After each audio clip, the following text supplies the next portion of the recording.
দুইটাই কিন্তু খুব গুরুত্বপূর্ণ, একটা আরেকটার সাথে পরিপূরক। নীতিমালা, আইন এবং দক্ষ এবং নৈতিকভাবে শক্তিশালী মানব সম্পদ কিংবা নেতৃত্ব, এই দুটো কিন্তু একসাথে থাকতে হবে। আর আরেকটা বিষয় হচ্ছে যে এখন আমরা দেখছি যে আমাদের সামনের ইলেকশন আসছে, আমাদের ফেব্রুয়ারিতে ইলেকশন হওয়ার ঘোষণা এসেছে এবং আমার কাছে মনে হয় যে এটা একটা সর্বোত্তম সময়। রাজনৈতিক যারা দলগুলো আছেন, যারা রাজনীতিতে নির্বাচনে অংশগ্রহণ করতে চাচ্ছেন এবং তারা তাদের নির্বাচনী ম্যানিফেস্টো দেবেন, আমরা সেদিকে তাকিয়ে আছি। এবং তারা তাদের নির্বাচনী প্রতিশ্রুতিতে ব্যাংকিং খাতকে কিভাবে তারা একটা সুশৃঙ্খল শক্তিশালী খাত হিসাবে পরিণত করবেন, সেইটার ব্যাপারে সুনির্দিষ্ট পদক্ষেপ এবং সুনির্দিষ্ট কমিটমেন্ট থাকতে হবে। কারণ সেটা না থাকলে আসলে তারা কিভাবে অর্থনৈতিক নীতিমালাগুলি প্রণয়ন করবেন, তাদের অর্থনৈতিক সংস্কারগুলো কি হবে সেগুলো কিন্তু পরিষ্কারভাবে জাতির সামনে তুলে ধরতে হবে। এবং বিশেষ করে ব্যাংকিং খাতে আমরা অতীতে দেখেছি যে প্রভাবশালী কিংবা রাজনৈতিকভাবে ক্ষমতাশালী, এমনকি রাজনৈতিকভাবে নীতি নির্ধারক যারা, তারাও যেভাবে ব্যাংকিং খাতটাকে ব্যবহার করে শুষে নিয়ে তাদের নিজেদের পকেটকে ভারী করেছেন, সেইটা আর যাতে ফেরত না আসে।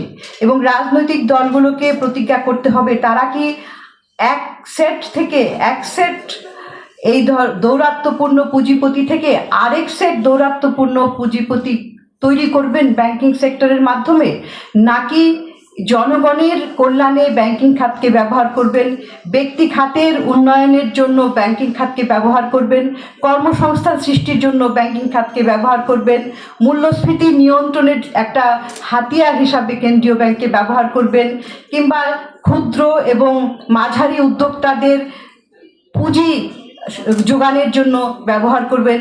এইটা তাদের পরিষ্কার করে বলতে হবে, যাতে কিনা নির্বাচনের পরে জনগণ তাদেরকে দায়ী করতে পারে যে তারা কথার সাথে কতখানি কাজের মিল রাখতে পেরেছেন। কারণ দিনের শেষে আসলে অর্থনীতিটা কি? অর্থনীতি একটা এটার একটা রাজনৈতিক সত্তাও রয়েছে।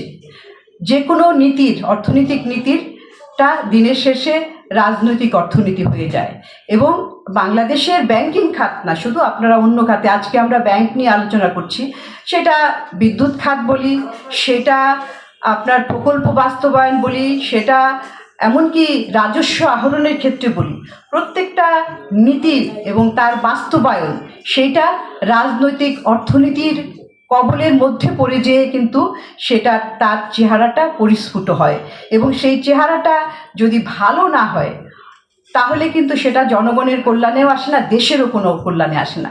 এই যে এতগুলি ব্যাংক তৈরি হয়েছে আমাদের, 60টার উপর 61টা ব্যাংক, সেইগুলোকে আসলে আমাদের যারা ক্ষুদ্র বিনিয়োগকারী, মাঝারি বিনিয়োগকারী, তাদেরকে মূলধন যোগান দিতে পেরেছে?